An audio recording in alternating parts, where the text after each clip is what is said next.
ये है कि फ्री नहीं होना चाहिए, क्योंकि अगर हम सब चीज़ फ्री कर देंगे तो रेवेन्यू कहाँ से जनरेट होगा। जब रेवेन्यू जनरेट नहीं होगा तो जो गवर्नमेंट के कर्मचारी हैं या जो कोई और सुविधा गवर्नमेंट करने जा रही है, जब हम रेवेन्यू नहीं जुटा पाएंगे तो उन सुविधाओं को कैसे देंगे। नमस्कार, मैं राशिका आप सभी का स्वागत करती हूं आपके पसंद चैनल हैप्पीनेस इंडिया में। मेरे साथ इस वक्त मौजूद है दिल्ली हाई कोर्ट के एडवोकेट राजीव शर्मा जी। शर्मा जी, बहुत बहुत शुक्रिया अपना समय हमारे चैनल हैप्पीनेस इंडिया को देने के लिए। और सबसे पहले आप अपना परिचय हमारे दर्शक को दें। राशिका मैम, मैं दिल्ली हाई कोर्ट में प्रैक्टिस करता हूं और 2003 से मैं एडवोकेट हूं। दिल्ली की सारी district court, Delhi high court और सुप्रीम कोर्ट में वकालत करता हूं। जी, अच्छा सर, मुझे ये बताएं एमसीडी चुनाव को लेकर के क्या मुद्दे हैं दिल्ली में। देखिए, एमसीडी चुनाव को लेकर के अब की बार बड़े डिफरेंट टाइप के मुद्दे हैं। पिछले 10 साल से बीजेपी नगर निगम के चुनाव में हमेशा वो जीतती आ रही है, उन्हीं का बोलबाला रहा है। लेकिन दिल्ली की जनता पिछले 10 सालों में, जो 10 साल पहले दिल्ली थी वो ही आज है।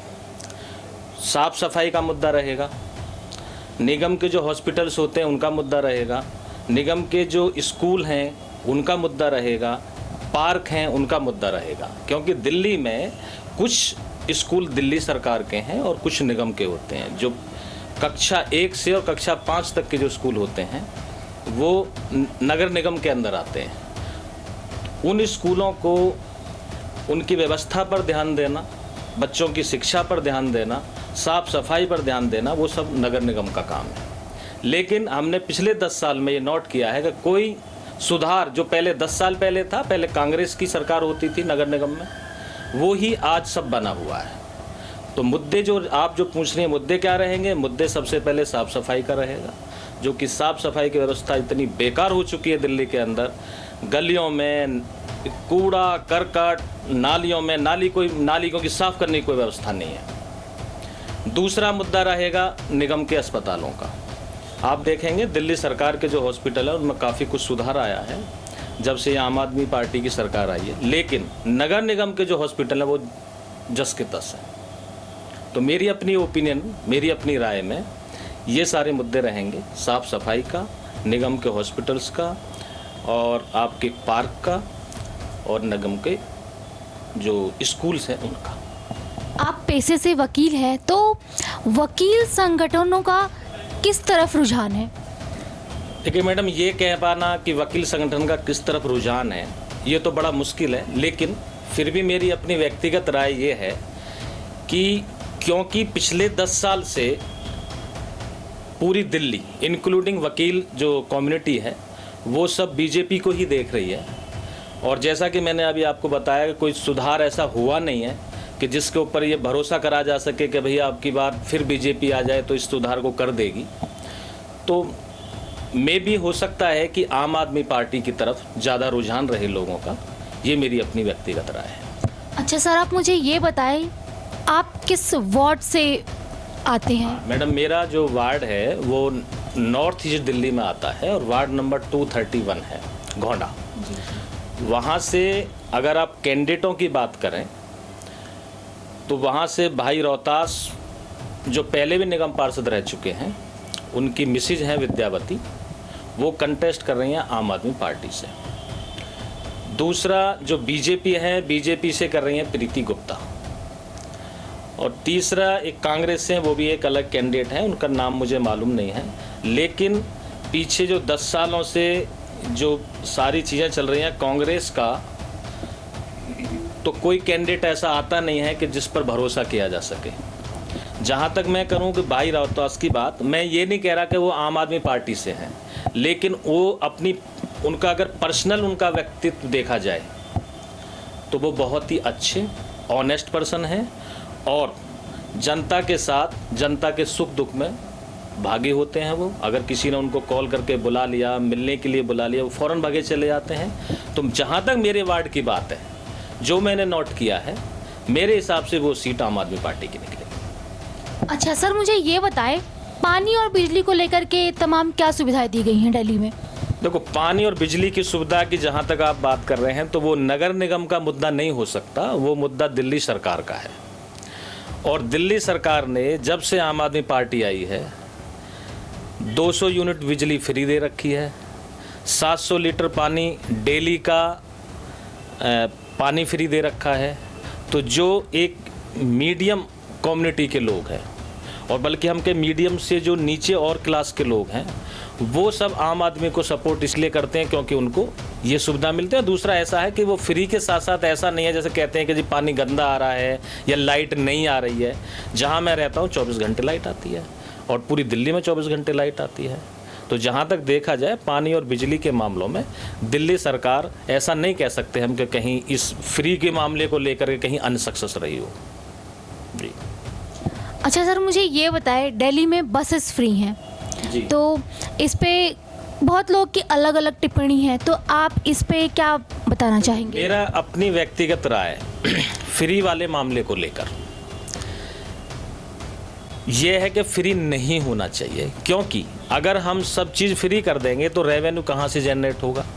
जब रेवेन्यू जनरेट नहीं होगा तो जो गवर्नमेंट के कर्मचारी हैं या जो कोई और सुविधा गवर्नमेंट करने जा रही है, जब हम रेवेन्यू ही नहीं जुटा पाएंगे तो उन सुविधाओं को कैसे देंगे। तो मेरी अपनी व्यक्तिगत राय, अगर पर्सनल ओपिनियन मेरी देखें तो फ्री कुछ नहीं होना चाहिए।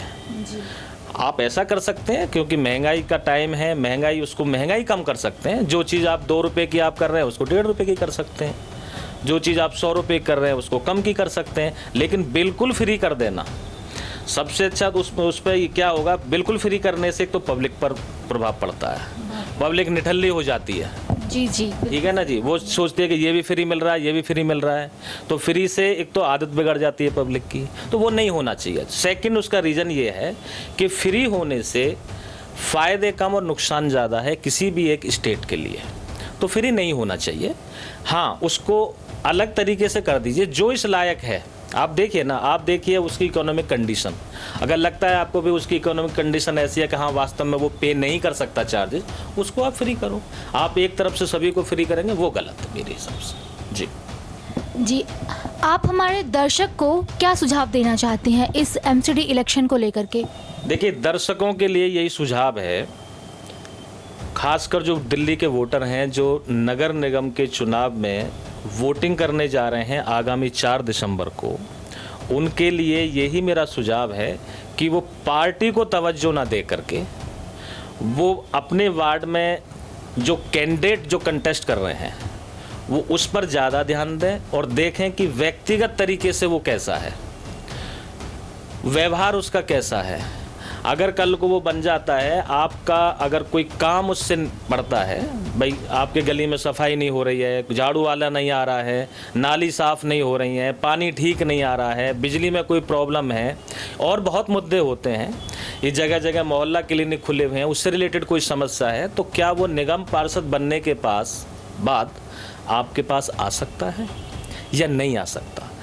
तो पार्टी को तवज्जो ना दे करके एक किसी व्यक्तिगत एक पर्सनैलिटी को जो कंटेस्ट कर रहे हैं, चाहे वो बीजेपी का हो, चाहे वो आम आदमी पार्टी का हो, चाहे वो किसी और पार्टी का हो, तो अगर इस पर ध्यान दिया जाए तो शायद दिल्ली की क्या पूरे देश की स्थिति सुधर जाएगी। अच्छा सर, मेरा ये एक आखिरी सवाल, क्या लगता है दिल्ली में इस बार किसकी सरकार, एमसीडी में किसकी सरकार आएगी?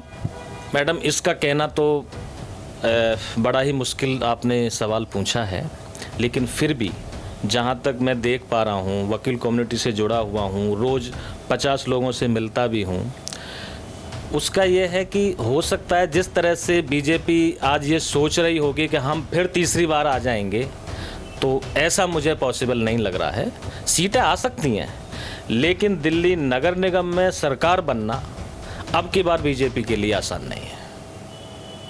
हो सकता है आम आदमी पार्टी आ जाए, कांग्रेस का तो खैर है ही नहीं कहीं से कहीं तक, क्योंकि कांग्रेस का पिछले जब से अरविंद केजरीवाल की सरकार आई है, आम आदमी सरकार आई है, ये कांग्रेस के ही वोटर थे जो उधर खिसके हैं, इसलिए कांग्रेस को तो मैं नहीं कहूँगा, लेकिन हो सकता है कि आम आदमी की अब की बार नगर निगम में सरकार बन जाए। जी, बहुत बहुत शुक्रिया। तो ये थे हमारे साथ राजीव शर्मा जी, जिन्होंने अपनी बात बहुत स्पष्टता के साथ रखी। और भी इसी तरह खबर देखने के लिए हमारे चैनल को देखते रहे और हमारे चैनल को सब्सक्राइब करना ना भूलें।